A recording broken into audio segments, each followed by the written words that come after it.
Merci. Donc je voulais juste faire une explication de vote.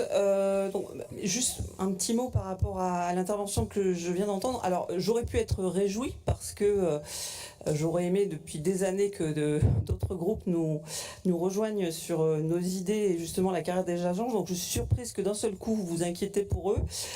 Les organisations syndicales effectivement se battent. Je les ai souvent en contact. Je travaille beaucoup avec eux. Je pense que l'état que vous présentez des conditions de travail à la région n'est pas du tout celui qui existe en réalité.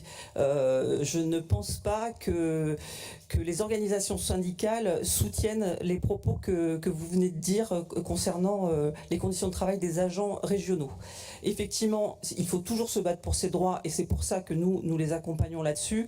Mais de là à dire qu'ils ont des conditions de travail déplorables, etc., là, je pense que vous exagérez largement. C'est bon, Monsieur le Président, j'ai dit du bien. Maintenant, je continue pour la suite. Donc même si effectivement, bon, comme tous les ans, hein, nous allons nous abstenir, nous ne changeons pas de vote ni de politique, mais nous entendons les contraintes budgétaires régionales, mais nous restons convaincus que la carrière des agents doit être optimisée. Les agents régionaux subissent eux aussi l'inflation générée par les différentes crises qui se sont succédées ces dernières années, alors même que la valeur du point d'indice n'est pas revalorisée dans les mêmes proportions, que les avancements d'échelon en début de carrière sont ridicules.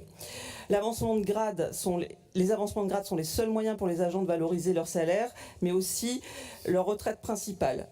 Donc nous faisons cette année encore le vœu que les revendications des organisations syndicales puissent être entendues concernant ces taux d'avancement de grade. Merci.